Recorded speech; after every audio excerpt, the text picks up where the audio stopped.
Sa kuha ng CCTV ng Barangay 138 Caloocan, tumigil ang motorsiklong ito sa madilim na bahagi ng EDSA pasado 2:00 ng madaling araw.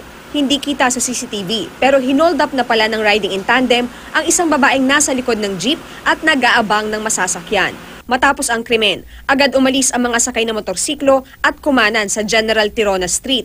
Ang biktima tumakbo palapit sa isang convenience store para humingi ng tulong. Sakto namang may 2 nakasibilyang pulis doon na nagradyo ng pangyayari sa iba pang pulis. Nakatalikod po kasi ako tapos may 2 lalaki po na nakamotor na yung isa po inakbayan po ako tapos tinutukan po ako ng baril.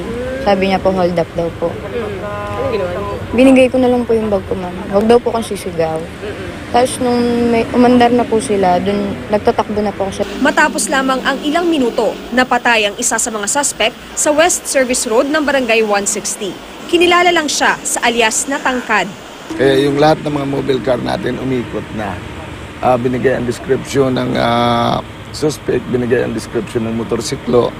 Kaya nung namataan ng isang mobile car natin doon sa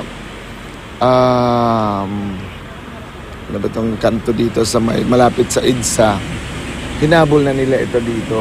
Ayon kay Modequillo, naglabas ng baril si alias Tangkad at pinaputukan ang mga pulis. Nakatakbo naman ang isa pang suspect na di pa nakikilala. Isang kalibre 38 ang nakuha mula kay alias Tangkad. Naiwan din ang ginamit nilang motorsiklo na aalamin pa raw kung nakaw. Sabi ng mga pulis, matagal ng sakit ng ulo si alias Tangkad. Ito ang reported incidents na lagi niyang nasangkutan ito is yung robbery. Yung robbery, nanutok ng baril, minsan snatching. Nabawi naman daw ang mga gamit ng biktima. Victoria Tulad, GMA News.